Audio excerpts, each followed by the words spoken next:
প্রিয় দর্শক, স্বাগত জানাচ্ছি নাগরিক টিভির স্পেশাল রিপোর্টে। আজকের পর্বে আমরা যে শিল্প গ্রুপটিকে নিয়ে আলোচনা করতে যাচ্ছি তাদের ট্যাগলাইন হলো দেশ ও মানুষের কল্যাণে, অথচ দেশ ও মানুষের অকল্যাণের জন্য এমন কোনো অপকর্ম নেই যা এই শিল্প গ্রুপটির মালিকেরা করেননি।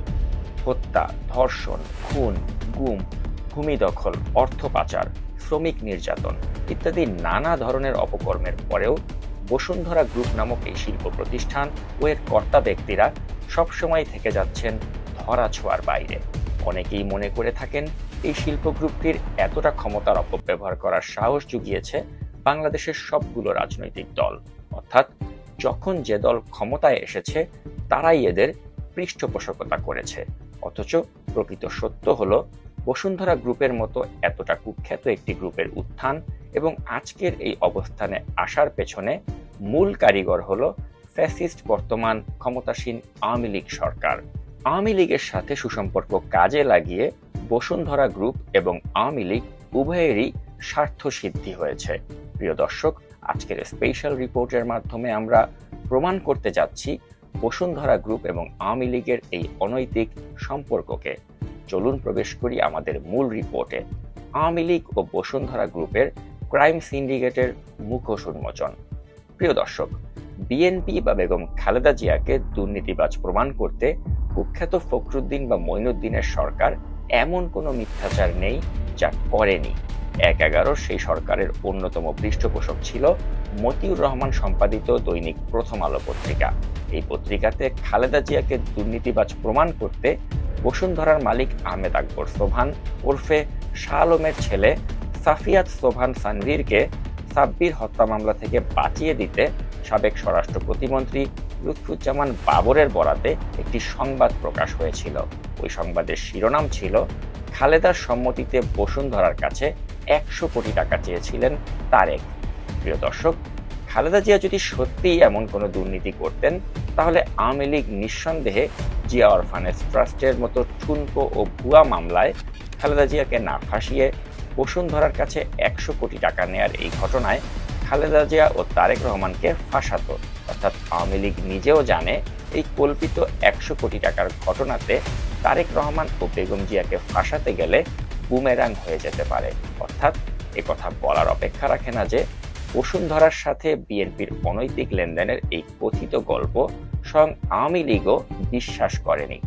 প্রিয় দর্শক, বিএনপির সাথে বসুন্ধরা গ্রুপের কখনোই কোনো অনৈতিক লেনদেনের প্রমাণ পাওয়া না গেলেও আওয়ামী লীগের সাথে বসুন্ধরা গ্রুপের একাধিক অনৈতিক লেনদেনের প্রমাণ পাওয়া গিয়েছে, যা আমরা এই রিপোর্টের মাধ্যমে আজ উন্মোচন করতে যাচ্ছি। প্রথমেই আসা যাক আওয়ামী লীগের প্রয়াত সাধারণ সম্পাদক আব্দুল জলিলের প্রসঙ্গে। এই জলিল চোখ বাঁধা অবস্থায় নিজ মুখে রিমান্ডে স্বীকার করে নিয়েছিলেন বসুন্ধরা গ্রুপের থেকে অনৈতিকভাবে টাকা নেবার ব্যাপারটি। চলুন আমরা দেখে নেই জলিলের সেই জবানবন্দিটি।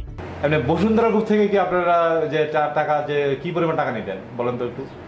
আমি বললাম বসুন্ধরা গ্রুপের ছেলে আমার সঙ্গে 2 দিন দেখা করে 3 দিন দেখা করেছে, একদিন পরিচিত হওয়ার জন্য, পরে 2 দিন আসছে 3 লাখ। কি নাম ওনার? আনবির, রাইট। আচ্ছা, কি কারণে টাকাটা দিয়েছিল সে আপনাকে? কি কারণে টাকাটা দিয়েছিল? বাড়ির খরচ চালানো। আচ্ছা, টাকাটা কি করেছিলেন? বাড়ির খরচ চালাইছি। কি নিজে আপনি খরচ করেছেন নাকি আপনি দিয়েছেন? না, আমি আমাদের যে অফিসে মেনটেন্যান্স অফিসে দিয়েছি, ক্যাশ চেকটা দিয়েছি, চেক ক্যাশ করে সেখানে জমা হয়েছে। চেক দিয়েছিল? হ্যাঁ। প্রিয় দর্শক, আপনারা দেখে নিলেন জলিল কিভাবে নির্লজ্জের মতো স্বীকার করে নিল বসুন্ধরা গ্রুপের থেকে টাকা নেবার বিষয়টি।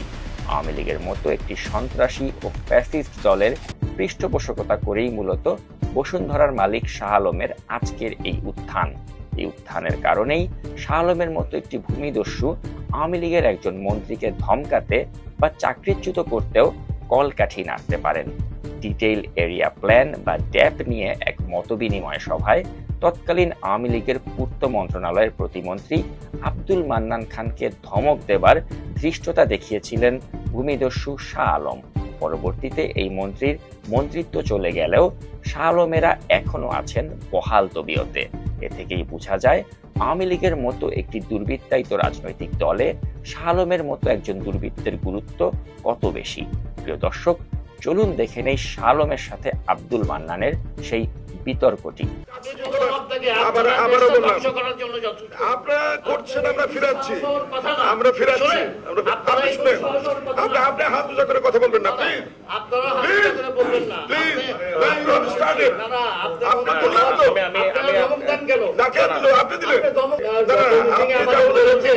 আপনারা রাত্রে কি করে ঘুমান? আমি এখনো এত বড় দুঃসাহস আপনার হওয়া উচিত না। আপনারও এত বড় দুঃসাহস হওয়া উচিত না। মানুষের সম্পদের মালিক না হয়ে আপনি বিক্রি করবেন, এই অধিকার আপনাকে কেউ দেয়নি। আমার জিডিপিতে যে অবদান আছে আপনি সেই অবদান করেন, তারপরে বলেন যে আমি তো ওই কাজে যাব না।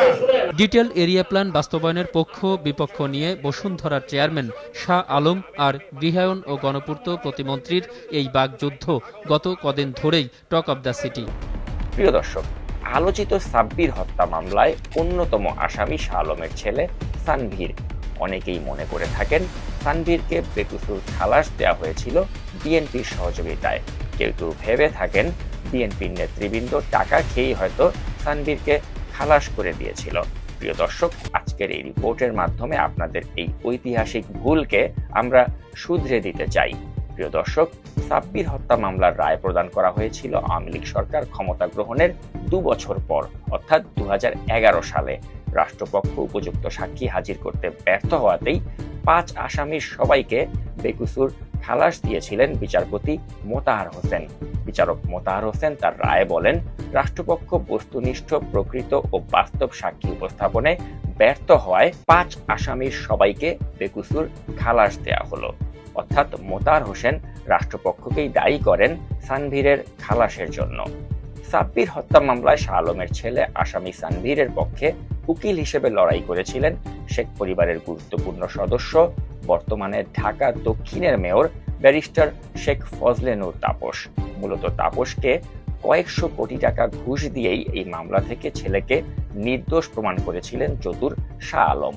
দুর্নীতিবাদ শেখ ফজলে নূর তাপস সাব্বিরের রক্তের সাথে বেইমানি করে বসুন্ধরার থেকে পাওয়া আলাদিনের চেরাগ দিয়েই মধুমতি ব্যাংক নামক একটি ব্যাংকের মালিক বনে যান। অর্থাৎ আওয়ামী লীগ ও এই শেখ পরিবারের সাথে বসুন্ধরা গ্রুপের অনৈতিক লেনদেন কতটা পারস্পরিক 2 নম্বরের ভিত্তিতে গঠিত, আশা করি এতক্ষণে তার কিছুটা আঁচ করতে পেরেছেন। প্রিয় দর্শক, ভূমিদস্যু বসুন্ধরা গ্রুপের চেয়ারম্যান শাহ আলম নিজেও জানেন আওয়ামী লীগ সরকার ক্ষমতায় না থাকলে তার ও তার বসুন্ধরা গ্রুপ কতটা বিপদে পড়তে পারে। এ কারণেই শাহ আলম আজকাল প্রকাশ্যে আওয়ামী লীগের চামচামি ও বিএনপি জামায়াতে ইসলামীর সমালোচনা করে বেড়ান। চলুন আমরা দেখে নেই তেমনই একটি ভিডিও। যে নেতৃত্ব দিয়ে দেশ আগাচ্ছে সেই নেতৃত্ব যদি আমরা ধরে রাখতে পারি, আমাদের কোনোদিনই কোনো সমস্যা হবে না। আজকে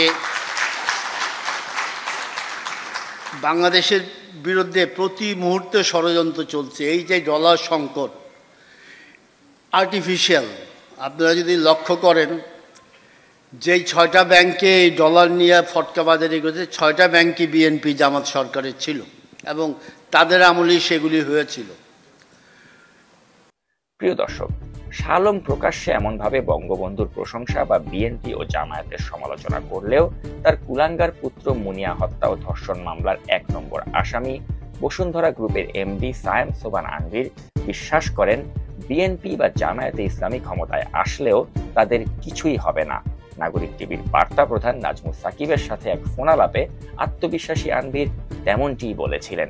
চলুন শুনে নেই সেই টেলিফোন কথোপকথন। আমার এই সব কইরা কোন লাভ না, আমার এই ফ্যামিলি দেশি মেরা কোন লাভ বিএনপি কেমন হলে জামাত কেমন হলে আপনি পাগল থেকে দিব। আমার যে আসবে সালাম দিয়ে স্বীকার করবে, স্বীকার করবে, আপনাকে কেউ করবে না। কারণ তুমি সব যায় জামাতে পড়বে না। You have bright future, you have long way to go. বয়সের কত, you have long way to go. You just need to hold someone's hand. প্রিয় দর্শক, উপর দিয়ে আনভীর এতটা আত্মবিশ্বাস দেখালেও ভেতরে ভেতরে আনভীর মনে প্রাণে চান আওয়ামী লীগ ক্ষমতায় থাকুক।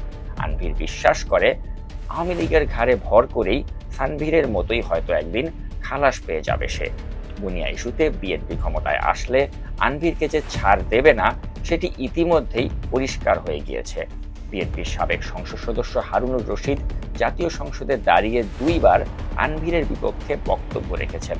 চলুন এ পর্যায়ে আমরা দেখে নেই সংসদে মুনিয়া ইস্যুতে বিএনপির সাবেক এমপি হারুনুর রশিদের সেই বক্তব্য। আরেকটি পয়েন্ট হচ্ছে, গত কয়েক মাস আগে মুনিয়া নামে যে মেয়েটি আপনার আত্মহত্যার প্ররোচনায় মামলা করেছে, সেটি পুলিশ ফাইনাল রিপোর্ট দিয়েছে।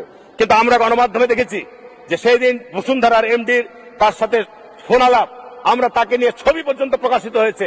আজকে সেটিরও র্যাবকে তদন্ত দেওয়া হবে কিনা, যদি না দেওয়া হয় আমি মনে করব এই সমস্ত অপরাধের সাথে যারা জড়িত সরকার তাদেরকে চিহ্নিত করতে চায় না, আড়াল করতে চায়।